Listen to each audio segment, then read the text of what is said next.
کل سے لے کے ابھی تک 3 بڑی خبریں ہیں اور یقین جانیے ان خبروں کا پاکستانی عوام سے دور دور تک تعلق نہیں ہے. اسی وجہ سے میں سوال کرتا ہوں کہ پاکستان ترقی کیوں نہیں کرتا. اس کی وجہ یہ ہے کہ ہمیں ان مسائل میں لگا دیا گیا ہے جن مسائل کا پاکستان کی عوام سے دور دور تک تعلق نہیں. گزشتہ روز سے ابھی تک 3 بڑی خبریں ہیں. پہلی خبر، شاہ محمود قریشی صاحب کو گرفتار کر لیا، سائفر کے معاملے میں گرفتار کیا گیا. اس کو کس سے جوڑا گیا؟ اس کو جوڑا گیا کہ بھائی انہوں نے 90 روز کے اندر الیکشنز کی بات کی اس لیے گرفتار کر لیا، حالانکہ اس کا اس سے حقیقت سے تعلق نہیں. اسد عمر صاحب کو گرفتار کر لیا گیا. ابھی ان دونوں یہ گرفتاریوں کی خبر چل رہی تھی کہ عارف علوی صاحب کے حوالے سے خبر نکل کر آئی کہ جو ان کے پاس بل آیا تھا سیکرٹ ایکٹ کے حوالے سے، اس پر انہوں نے سگنیچر ہی نہیں کی. انہوں نے کہا کہ جناب میرے ملازمین نے مجھے دھوکہ دیا، میں نے تو سگنیچر نہیں. اب سوال یہ پیدا ہوتا ہے بھائی وہ سگنیچر کس نے کیے، اور اگر سگنیچر نہیں ہوئے تو وہ قانون کیسے بنے؟ بسم اللہ الرحمن الرحیم. السلام علیکم، آپ سبھی کو خوش آمدید. میں ہوں سلمان مرزا اور آپ دیکھ رہے ہیں میرا یوٹیوب چینل اور Facebook page sum up with Salman Mirza. جناب کیسے ہیں آپ لوگ؟ میں امید کرتا ہوں آپ جہاں ہوں خیر و عافیت سے ہوں، صحت مند ہوں، تندرست ہوں. اور یہ ویڈیو دیکھنے کے لیے آپ سبھی نے وقت نکالا ہے تو ویڈیو کے آغاز میں تہہ دل سے آپ سبھی کا میں شکریہ ادا کرتا ہوں. جناب اکثر میرے دل میں یہ خیال آتا ہے، آپ کے ذہن میں بھی یہ سوال آتا ہی ہوگا، یار پاکستان ترقی کیوں نہیں کرتا؟ دنیا کا ہر ملک ہر دیش ترقی کرتا ہے. افغانستان کو آپ دیکھ لیں، افغانستان اچھا خاصا ترقی کر رہا ہے، ٹھیک ہے، اس کی کرنسی کی ویلیو پاکستان سے بہت زیادہ ہے. پاکستان کا 1 روپیہ اس کا 3 روپیہ ہے. آپ بنگلہ دیش کو دیکھ لیں، بنگلہ دیش رقبے کے حوالے سے بہت چھوٹا ملک ہے پاکستان سے، لیکن اس کے باوجود اس کی اکانومی دیکھ لیں، اس کی ترقی دیکھ لیں، پاکستان سے بہت زیادہ آگے ہو. لیکن سوال یہ پیدا ہوتا ہے کہ جب ہر ملک ترقی کرتا ہے، جنگ زدہ علاقہ افغانستان بھی ترقی کر سکتا ہے، تو بھائی پاکستان میں ایسے کیا مسائل ہیں جس کی وجہ سے یہ ملک ترقی نہیں کرتا؟ ہر گزرتے دن کے ساتھ، ہر گزرتے سال کے ساتھ یہ مزید ہی پیچھے جایا جا رہا ہے.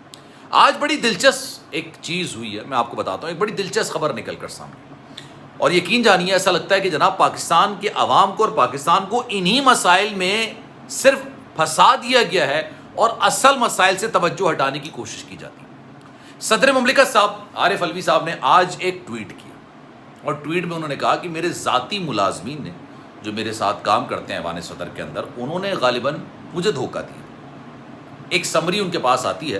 اچھا، ہمارے ملک کے اندر یا کانسٹیٹیوشن کے اندر صدر کا جو عہدہ ہے نا، وہ ایک علامتی عہدہ ہے، ریاستی عہدہ ہے، علامتی عہدہ ہے. مطلب ہمارے جمہوری سسٹم میں اس کا دور دور تک کوئی خاص تعلق نہیں، صرف سگنیچر کرنے کے لیے. اور سگنیچر کرنے کی بھی ویلیو ان کی سیریمونیل ہے، یعنی اگر کوئی سمری ان کے پاس جائے گی اور اس سمری پہ سگنیچر نہ کریں تو بھائی ان کے سگنیچر کرنے اور نہ کرنے سے زیادہ فرق نہیں پڑے گا. اس نے ویسے بھی جو کام ہونا ہے وہ اس نے ہو جانا.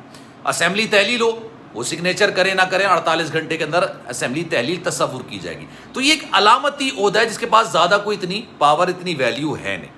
اب آپ کوئی بل ان کے پاس بھیجتے ہیں، وہ بل سگنیچر نہ کریں، وہ واپس قومی اسمبلی یا پارلیمنٹ کی طرف آئے گا، پارلیمنٹ دوبارہ ان کو بھیجے گی، اور اگر پھر وہ سائن نہیں کریں گے تو وہ قانون کا حصہ بن جائے گا، یعنی پارلیمنٹ کی بات مقدم رکھی جائے گی. آج عارف علوی صاحب نے بولا کہ جو سیکرٹ ایکٹ کا ایک قانون ہے اس پر میں نے دستخط نہیں کیے. 2 دن پہلے، بلکہ غالباً شاید کل ہی یہ خبر نکل کر آئی تھی کہ انہوں نے باقاعدہ طور پر دستخط کر دیے ہیں اور وہ قانون بن چکا ہے. اور اس کے بعد دھڑا دھڑ گرفتاریاں بھی ہو رہی تھی. یہ سیکرٹ ایکٹ کیا ہے، یہ کیا قانون ہے، اس پر ذرا کسی دن ڈیٹیل میں بات کریں گے. لیکن آج ہوا کیا؟ آج صدر صاحب نے کہا کہ بھائی جب میں نے یہ خبریں ٹی وی پر دیکھی تو میں حیران و پریشان ہو گیا کہ میں نے تو اس پر سگنیچر ہی نہیں کیے. میرے ذاتی ملازمین نے مجھے لا کے سمری دی، میں نے کہا میں تو اس پہ سگنیچر نہیں کروں گا کیونکہ مجھے اس پہ تحفظات ہیں. اور میں نے اپنے ذاتی ملازمین سے یہ بار بار پوچھا. ذاتی ملازمین میں اس لیے کہہ رہا ہوں کیونکہ ایوان صدر کے اندر جو ملازمین ہیں نا وہ ان کے لیے ہی ہیں، تو اس وجہ سے میں نے اس بات کو کہا. انہوں نے کہا کہ بھائی میں نے تو سگنیچر نہیں کرنا ہے کیونکہ میں اس کانٹینٹ سے اتفاق نہیں کرتا، تو آپ یہ بنا سگنیچر کے واپس بھیج دیں. تھوڑی دیر بعد ٹی وی پر خبریں چلنا شروع ہو گئیں کہ بھائی صدر صاحب نے سگنیچر کر دی اور اس کے بعد یہ قانون بن چکا ہے. اب ایک نئی بحث کا آغاز ہو گیا ہے کہ صدر صاحب نے سگنیچر کیے یا نہیں کیے. قانون بن چکا ہے، قانون ہو چکا ہے، اس کے باوجود ایک نیا شوشہ چھوڑ دے گا. آپ یقین جانیے ابھی بھی میں اپنا شو کرنے جاؤں گا، پولیٹیکل ٹاک شو، اس کے اندر پہلا مدعا یہی ہوگا کہ بھائی سگنیچر ہوئے یا نہیں ہوئے. اگر نہیں ہوئے تو کس نے کیے؟ صدر صاحب نے نہیں کیے تو کس نے کیے؟ اور اگر انہوں نے نہیں کیے تو یہ میڈیا میں خبریں کس نے لیک کی؟ کیا معاملات ہے کیا؟ اب آپ ذرا اس بات کا اندازہ لگائیے کہ اس کا پاکستان کی ترقی سے دور دور تک کوئی واسطہ کوئی نہیں ہے. لیکن اس کے باوجود کیا اس پر کوئی بات کرتا ہے کہ مہنگائی کتنی زیادہ ہے؟ کیا اس پر کوئی بات کرتا ہے کہ پیٹرول کی قیمتیں روزانہ کی بنیاد پر بنتی ہیں؟ بڑھ رہی ہوتی ہیں، ہر 15 دن، ہر ایک مہینے بعد بڑھ جاتی ہیں۔ ڈالر 300 کو کراس کر چکا ہے، لیکن کسی کو کانو کان خبر نہیں۔ آپ پھل، آپ سبزی، آپ اشیاء خرونوش کی قیمت معلوم کریں، آپ اس کو لینے کے لیے جائیں گے، آپ کو روزانہ ایک نئی قیمت ملے گی، کوئی سوال نہیں۔ ہم لوگ یہاں پھنسے ہوئے ہیں یار، ہم لوگ ادھر پھنسے ہوئے ہیں کہ اس نے سگنیچر کیے نہیں کیے۔ اب عارف علوی صاحب جس پارٹی سے تعلق رکھتے ہیں، ایوان خیر صدر تو ہیں، لیکن ظاہر سی بات ہے پارٹی سے وہ تعلق رکھتے ہیں، تحریک انصاف سے۔ تحریک انصاف والوں کا ایک بڑا دلچسپ معاملہ ہے بھائی، وہ جھوٹ کو بھی سچ کے لبادے میں لپیٹ کے اس طرح سے پیش کرتے ہیں کہ 10 میں سے 9 لوگ تو اس پر یقین کر لیتے ہیں، مان لیتے ہیں، کیونکہ وہ بات کرنے کا طریقہ کار اس طرح کا ہوتا ہے، اس طرح کی بات کہی جاتی ہے۔ میں نے ایک پوسٹ دیکھی، بڑی دلچسپ پوسٹ تھی۔ اب مجھے اس پوسٹ کو دیکھ کے ہنسی بھی آ رہی تھی اور رونا بھی آ رہا تھا۔ انہوں نے کہا کہ جناب دنیا ہمارے یہ ایٹامک جتنی چیزیں ہیں یہ ان سے ڈرتی نہیں ہے، ایٹم ہم سے نہیں ڈرتی بھائی، دنیا نہیں ڈرتی، دنیا ڈر رہی ہے اٹک جیل میں قید کیے ہوئے ایک قیدی سے جو کہ پاکستان کا رہنما ہے۔ اب مجھے اس پر ہنسی بھی آ رہی تھی، مجھے افسوس بھی ہو رہا تھا، اور مجھے ساتھ ساتھ اس بات کا بھی اندازہ ہو رہا تھا کہ ہمارے ملک کے اندر جہالت کس حد تک بڑھ چکی ہے۔ مطلب دنیا ہمارے ایٹم سے نہیں ڈر رہی بھائی، وہ نہیں ڈر رہی اس سے، وہ کس سے ڈر رہی ہے؟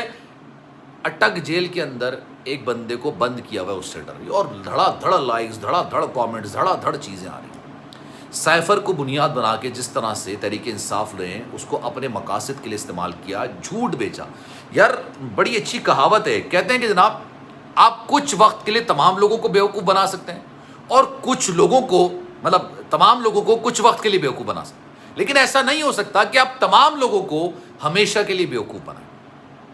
پاکستان تحریک انصاف غالباً شاید یہ جماعت ہے، یہ اسی چیز پر کاربند ہے، اور میں یقین جانیے، میں یہ نہیں کہتا کہ اس میں عمران خان ملوث ہیں، یا عمران خان کے ساتھ جو کام کرنے والے تحریک انصاف کے سینئر کہتے تھے وہ ملوث ہیں۔ جو سوشل میڈیا کی ٹیم ہے نا، جس کی نظر میں کسی بھی انسان کی کوئی وقت، کوئی حیثیت نہیں ہے، اس کا نام بگاڑیں گے، اور نام بگاڑنے کے بعد اس کے ساتھ وہ طوفان بدتمیزی ہوگی کہ انسان کان کو ہاتھ لگا لے۔